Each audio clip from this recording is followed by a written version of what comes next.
Hola, muy buenas tardes, es un gusto saludarlos. En esta ocasión quería continuar con el abordaje y crítica del libro que había iniciado, que se llama Justicia, hacemos lo que debemos, del profesor estadounidense Michael Sandel, de la Universidad de Harvard.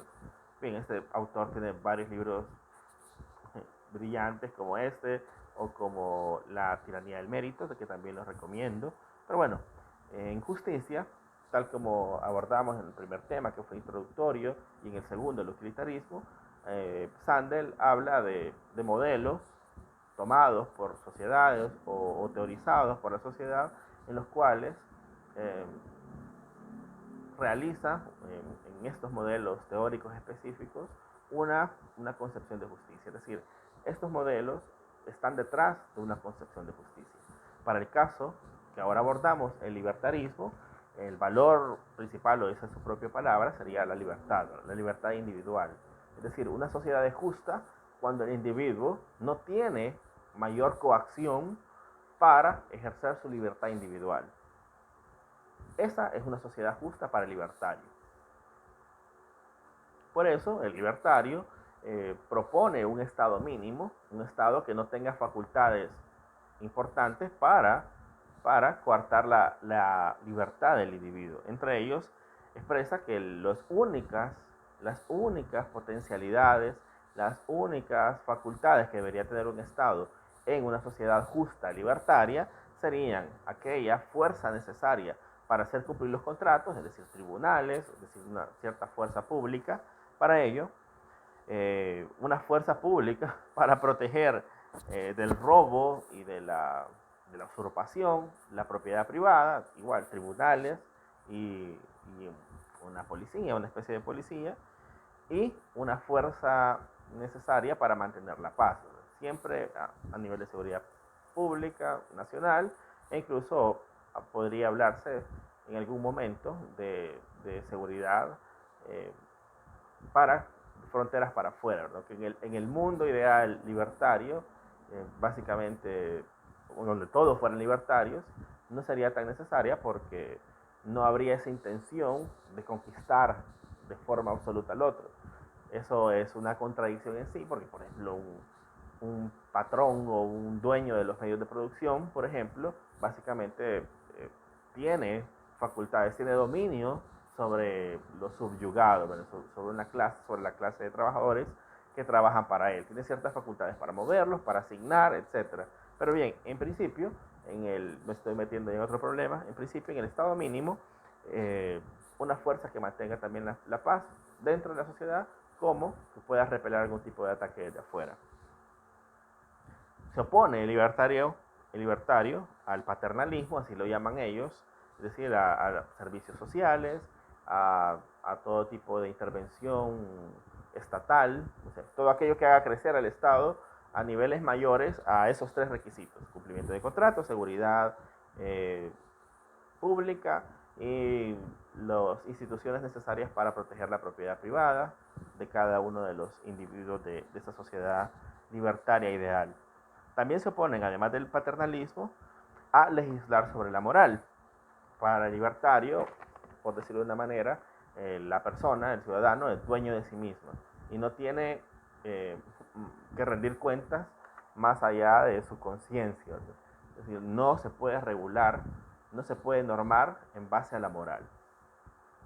¿Por qué? Porque no puede haber ninguna coacción a la libertad individual de lo que le plazca hacer a cada individuo. Y también está en desacuerdo con la redistribución de la renta o el patrimonio.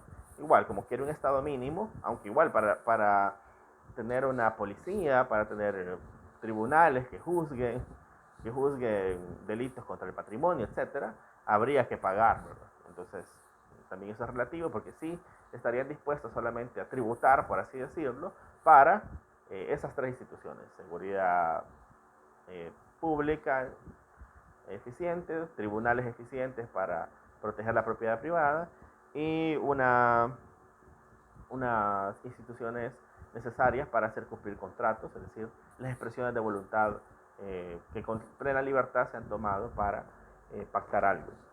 Bien, Tal como se puede verificar, es bastante simple el planteamiento en principio del libertario.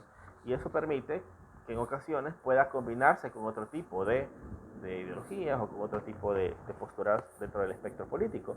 Por ejemplo, con los conservadores. Todas o la mayoría de posturas políticas son combinables, ¿verdad? O se mezclan en algunos temas. Por ejemplo, puede haber en algunos momentos una especie de asocio natural con ciertos conservadores en el ámbito del Estado mínimo. No todos los conservadores son pro Estado mínimo, pero hay un porcentaje importante que sí, y por ejemplo pueden estar de acuerdo en el laissez-faire, bueno, dejar hacer, dejar pasar del mercado, pero puede estar en contra en la parte de la libertad individual, ¿verdad? Puesto que el conservador suele tener un criterio de regulación moral a partir de la ley de la conducta del individuo, es decir, establece normas, las normas de conducta, la tradición, etcétera. Eso suele ser muy importante para el conservador, mientras que para el libertario eh, son conceptos desfasados, pero básicamente lo que importa y lo que vale es la libertad individual. También puede pactar, por así decirlo, ciertas alianzas con la socialdemocracia en el ámbito de la libertad, por ejemplo, la socialdemocracia que apoya mucho a movimientos de reconocimiento o identitarios. Igual el libertario tendría que tener ningún problema porque depende de la libertad y de la individualidad de estas personas, ser reconocidas como de tal o tal género, etcétera. Entonces podría tener esa alianza natural con la socialdemocracia, pero chocan evidentemente en la parte económica, ¿verdad? Porque la socialdemocracia sí es más intervencionista, trata de o pugna por una tributación para servicios sociales, para derechos sociales, etcétera, mientras que el libertarismo no. Lo que podemos eh, concluir o ir concluyendo es que el libertarismo es aunque también tiene la importancia de la libertad individual y de la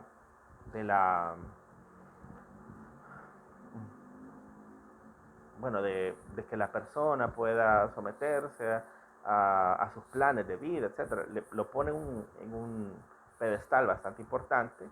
eh, Básicamente supera aquel problema del utilitarismo. Recuerden en el que lo común, lo que daba mayor felicidad, muchas veces podía aplastar la libertad individual. En este caso pareciera ser lo contrario, porque en el libertarismo la libertad individual es primacía sobre todos los demás derechos. Es decir, claro, siempre y cuando sean propios, ¿verdad? En la línea de John Stuart Mill, pero siempre y cuando sean propios, la persona puede hacer lo que quiera con su cuerpo, con sus decisiones, y el Estado no debería meterse en ningún momento. No habrían valores supra normativos más allá de la voluntad y la libertad del individuo. Y por ahí van a venir algunas de las tachas más importantes del libertarismo. Podemos concluir que el libertarismo es una filosofía que está detrás de, de esta, de esta, no moda, sino que esta regularización del mercado libre, de esta aceptación total del mercado libre, en el cual casi que no hay ningún tipo de, de contradicciones, o asimismo del mercado financiero, donde sabemos que hay poca tributación y todo es bastante, por así decirlo, virtual, y ahí se mueven grandes cantidades de dinero en paraísos fiscales.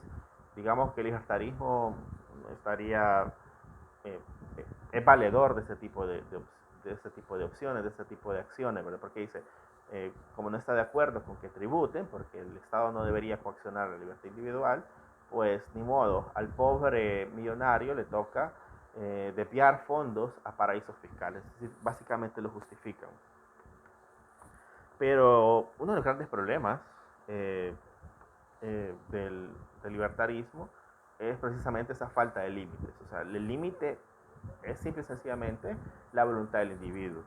Y en ese sentido, por ejemplo, eh, Michael Sandel y otros teóricos han planteado algunos casos típicos de la filosofía analítica, en que a partir de ejemplos podemos ir explicando mejor el asunto. Y habla, por ejemplo, de la venta de riñones. Yo, como individuo, tengo la libertad de pactar vender mis 2 riñones. Con uno podría donarlo, Pero el segundo, yo quiero vender los dos para que mi familia pueda continuar con sus estudios. Pues como surge de mi individualidad, de mi libertad, y he firmado un contrato, el doctor tendría que abrirme, quitarme los dos riñones, aunque eso signifique quitarme la vida. Es decir, no hay el sometimiento a ninguna norma moral o ética supra que no sea la contractual. Pone otros ejemplos bastante, bueno, como el suicidio asistido, ¿verdad? Yo hago un pacto con mi hermano, con mi amigo, mira, fíjate que me voy a suicidar el día 31 de mayo, quiero que me ayudes, quiero que me vayas a cortar la soga, que yo no sé mucho amarrar y no sé cuáles son las vigas más fuertes de mi casa, y él trabaja en albañilería, entonces la coloca por ahí, me la deja ya preparada, me pone en la silla, yo le pago, bueno, gracias, nos vemos, yo entro a la casa, me ahorco. Ese contrato, ese pacto sería perfectamente legal, ¿verdad? O sea, me ayudó para matarme y todo bien. ¿Okay? Surgió del pacto, surgió del contrato. No habría un límite que prohíba, no habría nada que pene a ninguna pena que podría pagar este asistidor de mi suicidio.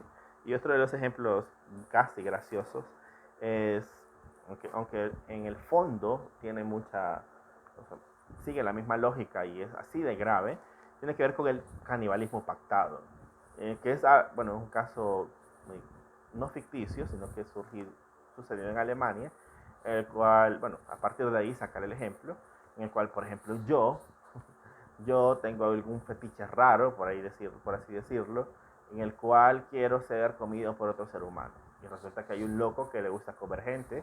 Yo pacto $5,000, bueno, $1,500 para bajarle un poquito más, para que me coma, para que me coma.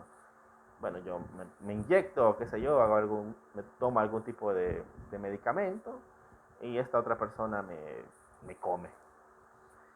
Yo le pagué para que me comiera, literalmente mi carne con cebolla y margarina, qué sé yo, y no habría ninguna ley que pudiera alcanzar eso. ¿Por qué? Porque surgió de la libertad individual de pactar a partir de un contrato eh, esa acción de comer a un ser humano.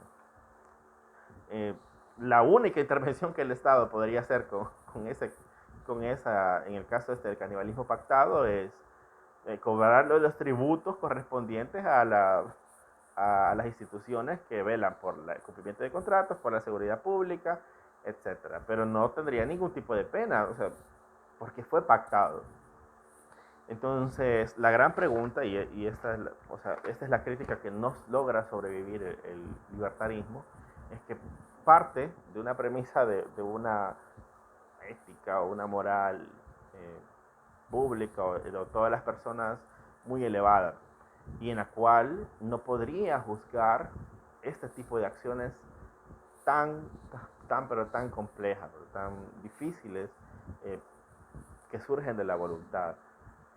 ¿Por qué? Porque no hay nada como la soberana voluntad del individuo. Entonces, no habría ningún bien público que resguardar, ningún valor supremo el cual resguardar, como por ejemplo un incesto, por ejemplo, etcétera. Eso sería perfectamente legal, ¿verdad?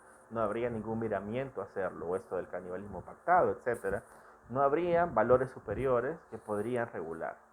No necesariamente religiosos, al contrario, en mi caso creo en los laicos, pero no habría ninguna forma en una teoría libertaria perfectamente implementada, no habría ninguna forma de reprochar o de hacer castigar por este tipo de acciones.